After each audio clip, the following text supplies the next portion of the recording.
ഇതൊരു ഭാരതാംബയാണ്. പ്രസിദ്ധനായ ചിത്രകാരൻ വരച്ചതാണ്. ഇതും ഒരു ഭാരതാംബയാണ്. തീരുന്നില്ല. ഇതും ഒരു ഭാരതാംബയാണ്. ഇത് ഇത്തരത്തിലൊരു ചിത്രം ഭാരതാംബയുടേതായി പറയുന്ന നിലയിലേക്ക് രാജ്ഭവനിൽ വന്നു. ഉല്ലാസ് ബാബു പറയുന്നത് ഇത് എല്ലാവരും സ്വീകരിക്കേണ്ട അല്ലെങ്കിൽ രാജ്യത്തിനാകെ സ്വീകാര്യമായ ഒരു സങ്കല്പമാണ്, ആ നിലയ്ക്കാണ് അതിനെ ഉൾക്കൊള്ളേണ്ടത് എന്നാണ്. പക്ഷേ ജിൻഡോ നേരത്തെ സൂചിപ്പിച്ചു, അത് ഏതെങ്കിലും നിലയിൽ RSSുമായിട്ടോ അല്ലെങ്കിൽ അത്തരത്തിൽ ആഭിമുഖ്യം പുലർത്തുന്ന രീതിയിലുള്ള ഒരു സംവിധാനമോ ഒരു ചിത്രമോ ഒരു ഔദ്യോഗിക സംവിധാനത്തിൻ്റെ ഭാഗമായി പ്രദർശിപ്പിക്കുന്നുവെങ്കിൽ സ്വാഭാവികമായിട്ടും അതിനെ എതിർക്കണമെന്നാണ്. സമ്പത്ത്, ഇന്ന് MP ഗോവിന്ദൻ്റെ ഒരു പ്രതികരണം ഉണ്ടായിരുന്നു. ഏത് ഭാരതാംബ എന്നാണ് അദ്ദേഹം ചോദിച്ചത്. ആ ചോദ്യം ഒരു തരത്തിലും അംഗീകരിക്കാൻ കഴിയില്ല. കാരണം ഭാരതാംബ എന്താണ്, അത് ഇന്ത്യയുടെ സ്വാതന്ത്ര്യത്തിന് മുൻപും അതിനുശേഷവും ഏതൊക്കെ നിലയിലാണ് ആ സങ്കല്പം ഉടലെടുത്ത് വന്ന് ഇവോൾവ് ചെയ്തു വന്നതെന്ന് അങ്ങേക്കും ഒക്കെ വ്യക്തമായി അറിയാവുന്നതാണ്. അപ്പം അങ്ങനെ ഒരു വലിയ സങ്കല്പമുണ്ട്, അത് യാഥാർത്ഥ്യവുമാണ്. പക്ഷെ അതിനെ കൃത്യം ഏതെങ്കിലും ഒരു കൂട്ടിലേക്ക് മാറ്റി നിർത്തണോ എന്നതാണ് പ്രശ്നം. അല്ലാതെ രാജ്യത്തിനാകെ സ്വീകാര്യമായ ഒരു സംഭവമായി ഒരു സങ്കല്പമായി അത് നിലനിൽക്കട്ടെ എന്ന് തന്നെയാണ് ആഗ്രഹിക്കുന്നത്. അങ്ങയുടെ പക്ഷം എന്താണ്? ഇപ്പോൾ P പ്രസാദിനെ അനുകൂലിച്ച് തന്നെയാണ് ഇടതുപക്ഷത്തു നിന്ന് എല്ലാവരും പറയുന്നത്. ഈ ത്രിവർണ്ണ പതാക ഏന്തിയിരുന്നെങ്കിൽ തീരുമായിരുന്ന പ്രശ്നമായിട്ട് അങ്ങേക്ക് തോന്നുന്നുണ്ടോ? അത് അതിനപ്പുറത്തേക്ക് അതിനെന്തെങ്കിലും മാനങ്ങളുണ്ടോ? ആദ്യമായി ദിവേഷ് മണി, ഇത്തരമൊരു ചർച്ച ഇപ്പോൾ താങ്കൾ ആങ്കറായി മാതൃഭൂമി TV-യിൽ നിന്ന് നടത്തിയതിന് നന്ദി രേഖപ്പെടുത്തുകയാണ്. നമ്മൾ ബക്രീദ് ആഘോഷത്തിലേക്ക് പോവുകയാണ്.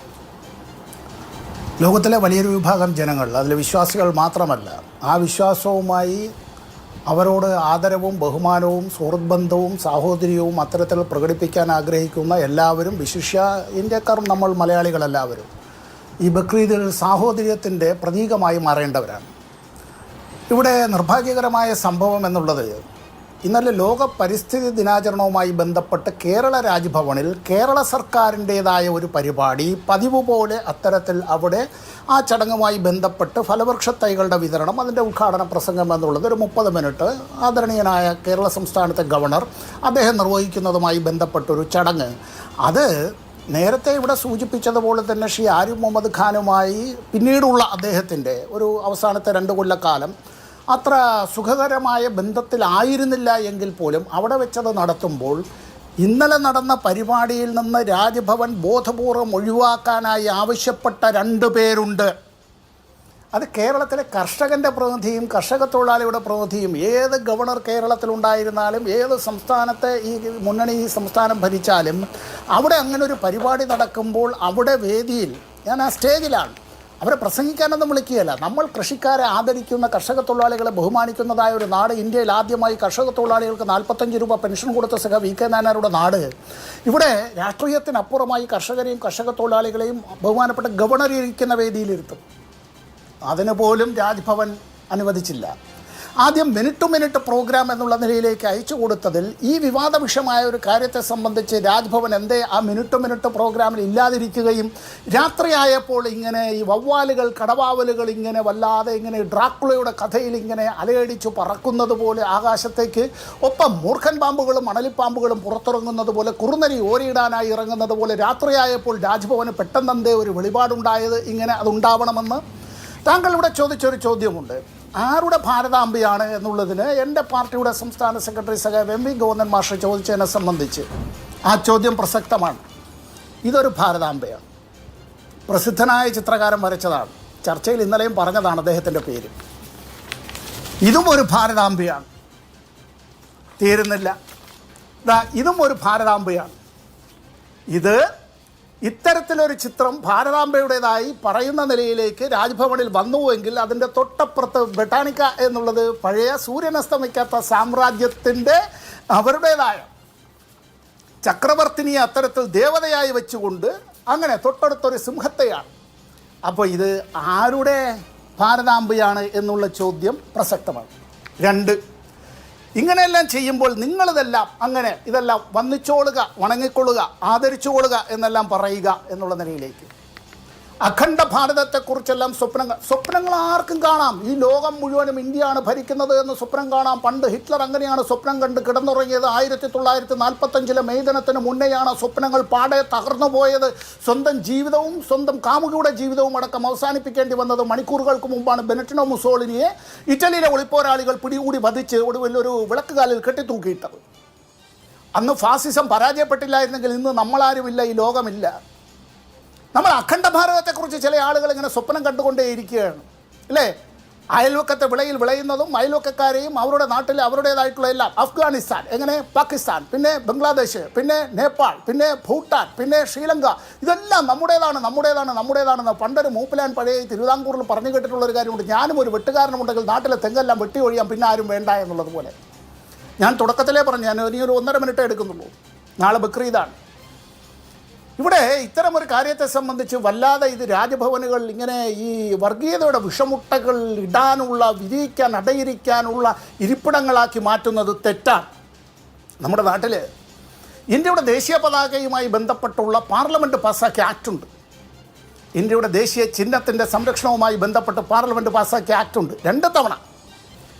അത്തരത്തിൽ നമ്മുടെ ദേശീയ ചിഹ്നങ്ങളെയും ദേശീയ പതാകയും ആദരിക്കുന്നതും ബഹുമാനിക്കുന്നതും സംരക്ഷിക്കുന്നതും അത് മലീമസപ്പെടാതെയും അതിനെ അപമാനിക്കാതിരിക്കുന്നതിനും വേണ്ടി ഇവിടെ ഇത്തരത്തിൽ കേരളത്തിലെ സംസ്ഥാനത്തെ ഗവർണർ ഇത്തരത്തിൽ അവിടെ ഒരു പടമെല്ലാം വെച്ച് അദ്ദേഹം ആർക്കും അവരുടെ പ്രാർത്ഥനാ മുറിയിൽ എങ്ങനെയുമാവാം. ഇനി അല്ല ആർക്കെങ്കിലും അർമാദിക്കണമെന്നാണെങ്കിൽ മറ്റുള്ളവർക്ക് ആർക്കും ഒരു ബുദ്ധിമുട്ടും ഉണ്ടാകാതെ അവരുടേതായ വ്യക്തിപരമായ സ്വകാര്യതകളിൽ അവർക്കെന്തും അങ്ങനെ ആകാം. മറ്റുള്ളവർക്കൊരു പ്രയാസവും ഉണ്ടാവരുത്. സംസ്ഥാന സർക്കാരിൻ്റെ പരിപാടിയിൽ ആ പരിപാടിയിൽ ഇങ്ങനെ നടത്തണം എന്ന് പിന്നീട് നിർദ്ദേശിക്കാനായി രാജ്ഭവൻ എന്ത് അധികാരം? ജനങ്ങൾ തിരഞ്ഞെടുത്തതായ എം.എൽ.എമാരുടെ ഭൂരിപക്ഷമുള്ളൊരു എക്സിക്യൂട്ടീവ്, അത്തരത്തിലുള്ളൊരു ഗവൺമെൻറ്, ആ ഗവൺമെൻറ് ഗവർണർക്ക് വിധേയമല്ല. ഞാൻ ബോധപൂർവ്വം ഉപയോഗിച്ച വാക്കാണ്. ബഹുമാനപ്പെട്ട സുപ്രീം കോടതി ഏറ്റവും ഒടുവിൽ അതിൻ്റേതായ വിധിന്യായത്തിൽ തന്നെ പറയുന്നുണ്ട്, ഒറ്റ വാചകത്തിൽ പറഞ്ഞാൽ ഗവർണർമാർ ഭരിക്കണ്ട എന്നാണ് സുപ്രീം കോടതി പറഞ്ഞത്.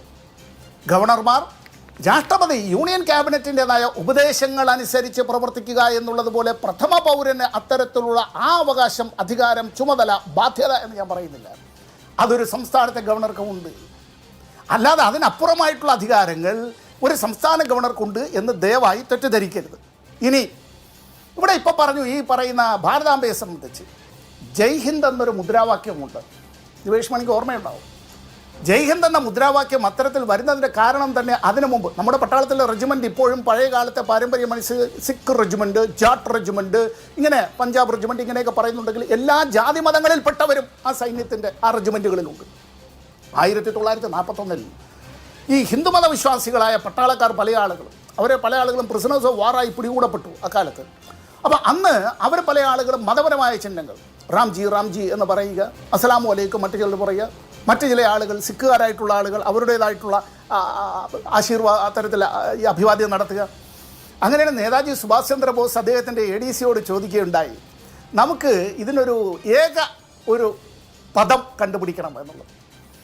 ഈ നേതാജി സുഭാഷ് ചന്ദ്രബോസിൻ്റെ ADC ആയിരുന്ന മനുഷ്യനുണ്ട്, ലഫ്റ്റനൻറ്റ് കേണൽ ഹബീബുർ റഹ്മാൻ ഖാൻ എന്നാണ് പേര്.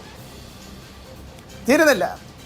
ഇവിടെ ഇന്ത്യയിലേക്ക് ആദ്യമായി ഈ INA കടന്നു വരുമ്പോൾ INA മൗറയോങ്ങിൽ അവർ ത്രിവർണ്ണ പതാക ഉയർത്തുമ്പോൾ ആ ത്രിവർണ്ണ പതാക ഉയർത്തിയത് കേണൽ ഷൗക്കത്ത് ഹയാത്ത് മാലിക്കാണ്. നേതാജിയുടെ ഡ്രൈവറായിരുന്നൊരു മനുഷ്യനുണ്ട്. നേതാജിക്കെതിരായി ഒളിയാക്രമണം നടന്നപ്പോൾ അദ്ദേഹത്തിൻ്റെ തൻ്റെ നെഞ്ചിലേക്ക് 3 വെടിയുണ്ടകൾ ഏറ്റുവാങ്ങിയതായ ഒരു മനുഷ്യനുണ്ട്. ആ മനുഷ്യൻ്റെ പേര് നിസാമുദ്ദീൻ എന്നാണ്. തീരുന്നില്ല. ഈ ഇദ്ദേഹത്തിനോടൊപ്പം അവസാനം വരെ ഇത്തരത്തിൽ പ്രവർത്തിച്ചിരുന്ന നിരവധി ആളുകളും ഇന്ത്യയിൽ നിന്ന് അദ്ദേഹത്തിന് ഒളിച്ച് ഓടുന്നതിന് തൻ്റെ ജീവനും കൊണ്ട് ഒളിച്ചോടാൻ, എന്നിട്ട് വിദേശത്ത് പോയി ഈ ആസാദ് ഹിന്ദ് ഫൗജ് രൂപീകരിക്കാൻ പറയുന്ന പേരുകളൊക്കെ എനിക്ക് മനസ്സിലാവുന്നുണ്ട്. ഈ ഭാരതാംബ എന്ന സങ്കല്പം എല്ലാവരുടെയും ആണ് എന്ന് തന്നെയാണ് എല്ലാവരും പറയുന്നത്. ഞാൻ അങ്ങയിലേക്ക് തിരിച്ചു വരാം. എന്തുകൊണ്ട്